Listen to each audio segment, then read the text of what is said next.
Subscribe करें हमारे YouTube channel साधना gold को और पाएं वीडियो सबसे पहले।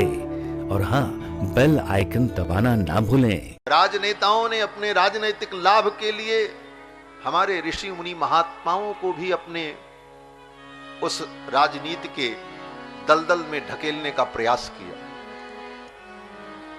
किस प्रकार मेरी राजनीति सिद्ध हो, मेरे स्वार्थ की पूर्ति हो, उसके लिए उन्होंने भगवान को और ऋषियों को भी नहीं छोड़ा। यही देश का बहुत बड़ा दुर्भाग्य होता है जब राजनेता और देश के कर्णधार लोग ही इतने स्वार्थी हो जाते। भगवान को, देवताओं को, ऋषियों को भी जाति पाति के भेद में बांट करके उनका उपयोग करने की कोशिश करने लगे। भगवान तक को जातियों में बांट दिया। हमारा ये ब्राह्मण जाति के भगवान हैं, ये क्षत्रिय जाति के भगवान हैं, ये अमुक जाति के भगवान हैं।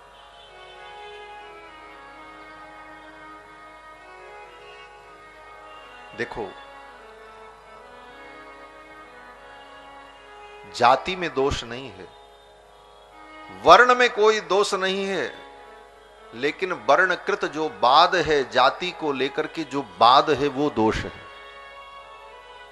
जाति होनी चाहिए, जातिवाद नहीं होना चाहिए। और जातिवाद में समाज को बांटने का काम जो नेताओं ने किया, वो उस हद तक गुजर गए कि हमारे समाज को जातियों में, जातियां तो पहले से थी, अनादिकाल से थी, लेकिन जातियों में वो बाद नहीं था। वो बाद उन नेताओं ने पैदा किया अपने स्वार्थ के लिए। इसको हमारा समाज समझ नहीं पाया।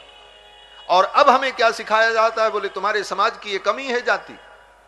जाति तो हमारा गुण था, जाति तो हमारी एक व्यवस्था थी, जाति हमारे सनातन धर्म का एक सिद्धांत है, वर्ण व्यवस्था। लेकिन उसमें बाद नहीं था, वो बाद तुमने घुसाया और समाज की समरसता को नष्ट किया।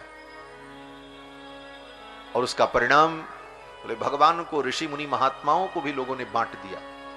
यहां तक कि इस कलयुग में भी जितने महात्मा हुए उनको भी जाति के आधार पर बांट लिया। ये हमारे जाति के, हम इनका मंदिर बनाएंगे, हम इनकी पूजा करेंगे, इनकी जयंती मनाएंगे, इनकी नहीं मनाएंगे। ये सब केवल राजनीतिक स्वार्थ की पूर्ति के लिए लोगों ने किया। और आरोप यही लगते रहे, महाराज ये सब काम लोगों ने किया, मंदिर में नहीं जाने दिया, ऐसा किया, वैसा किया। मैं पूछता हूं, इतने लोग यहां बैठे हैं, जगन्नाथपुरी, बद्रीनाथ धाम, केदारनाथ धाम, विभिन्न मंदिरों में जाते हैं। आज तक किसी ने पूछा हो तुमसे कि भाई तुम किस जाति के हो, जाति बताओ, तब तुमको दर्शन दिया जाएगा, दर्शन करने की अनुमति मिलेगी? ऐसा तो नहीं होता। कहां किसने रोका? लेकिन जनता के मन में ऐसी बातें फैला करके केवल राजनेताओं ने समाज को भरमा दिया, हमारी व्यवस्था में विकृति पैदा की। इसी प्रकार महर्षि वाल्मीकि को भी, वाल्मीकि तो मलिन बस्ती में रहते थे, मलिन बस्ती में उनकी मूर्तियां लगा करके ये सिद्ध करने का प्रयास किया कि ये तो अमुक वर्ग के। ये ऋषि मुनि महात्मा सबके हैं, किसी जाति विशेष के नहीं हैं, ये सबके हैं और सबके हित के लिए।